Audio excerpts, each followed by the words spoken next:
परिचय।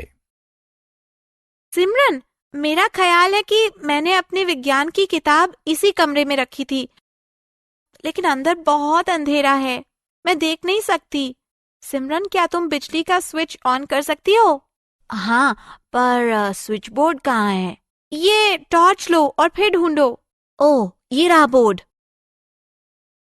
और तुम्हारी किताबें वो वहाँ हैं। रोशनी के बगैर कुछ भी खोज पाना कितना मुश्किल है ना सिमरन? हाँ, बिल्कुल ठीक कह रही हो टीना। आओ हम प्रकाश के बारे में कुछ दिलचस्प बातों का पता लगाएं। आओ बच्चों, हम प्रकाश ऊर्जा के बारे में विस्तार से जानें, जो हमारे चारों ओर मौजूद है। उद्देश्य। इस पाठ के अंत में आप निम्न करने में सक्षम हो जाएंगे: प्रकाश का वर्णन करना, प्रकाश के स्रोतों को सूचीबद्ध करना, प्रकाश के मार्ग की व्याख्या करना, प्रकाश के परावर्तन का वर्णन करना, वास्तविक और आभासी छवि की व्याख्या करना, गोलीय दर्पण एवं उनके उपयोगों पर चर्चा करना, लेंसों के प्रकारों और उनके उपयोगों पर चर्चा करना। प्रकाश क्या है? प्रकाश ऊर्जा का एक रूप है जो मनुष्य को आंख द्वारा दिखाई देता है। यह हमारे चारों ओर हर जगह है। ये न केवल वस्तुओं को देखने में हमारी सहायता करता है, बल्कि हमारे लिए भोजन उत्पन्न करने हेतु ये पेड़ पौधों के लिए भी जरूरी है।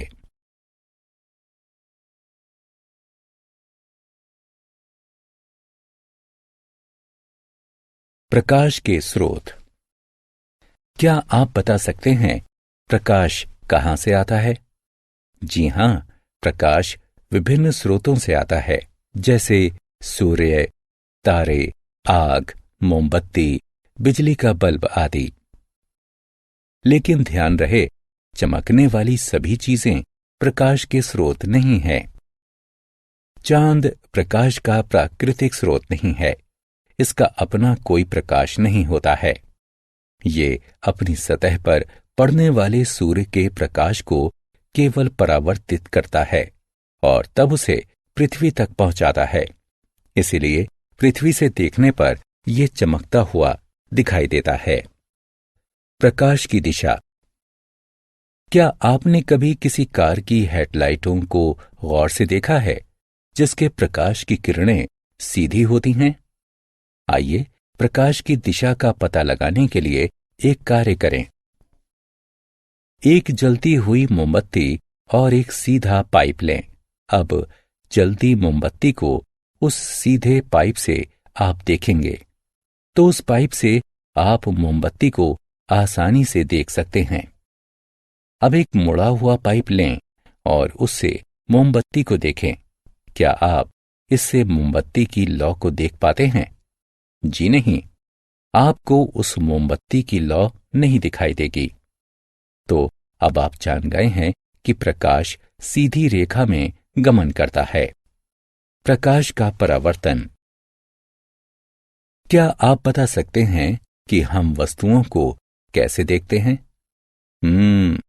हम वस्तुओं को तब देखते हैं जब उन पर पड़ने वाला प्रकाश परावर्तित होकर हमारी आंखों में पहुंचता है। प्रकाश का परावर्तन तो एक आसान घटना है। परावर्तन नियम के अनुसार प्रकाश की किरण जब किसी समतल सतह पर पड़ती है तो ये उसी माध्यम में वापस आती है जिसमें उसके कोण में परिवर्तन हो जाता है। इसमें कोई आश्चर्य नहीं कि जब हम किसी दर्पण में देखते हैं तो हमें हमारा परावर्तित प्रतिबिंब दिखाई देता है। जी हां, तो दर्पण एक वस्तु है जो प्रकाश को परावर्तित करती है। अब स्टेनलेस स्टील की इस चमकदार तश्तरी को देखें। इसकी सतह पर जब प्रकाश पड़ता है तो वो परावर्तित हो जाता है। इसलिए कोई भी पॉलिश की हुई या चमकदार सतह एक दर्पण का काम कर सकती है और प्रकाश की दिशा को मोड़ सकती है। क्या आपने कभी पानी में प्रतिबिंब देखे हैं? क्या आप बता सकते हैं कि हम उन्हें कैसे देख पाते हैं? पानी की सतह भी दर्पण की तरह काम करती है और पानी की दिशा में परिवर्तन करती है। इसलिए हम पानी में परावर्तन देख पाते हैं।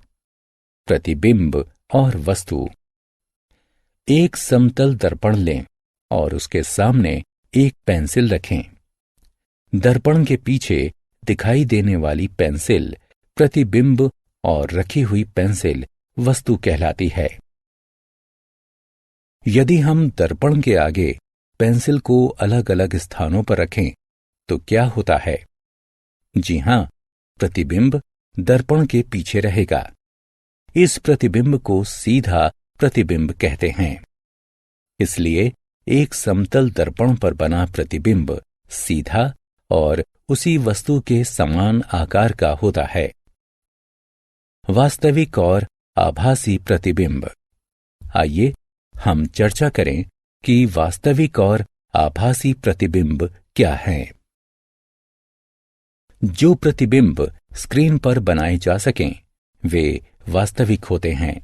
जैसे सिनेमा के पर्दे पर उतारे गए प्रतिबिंब वास्तविक होते हैं, जबकि जो प्रतिबिंब प्राप्त नहीं हो सकें वे आभासी कहलाते हैं।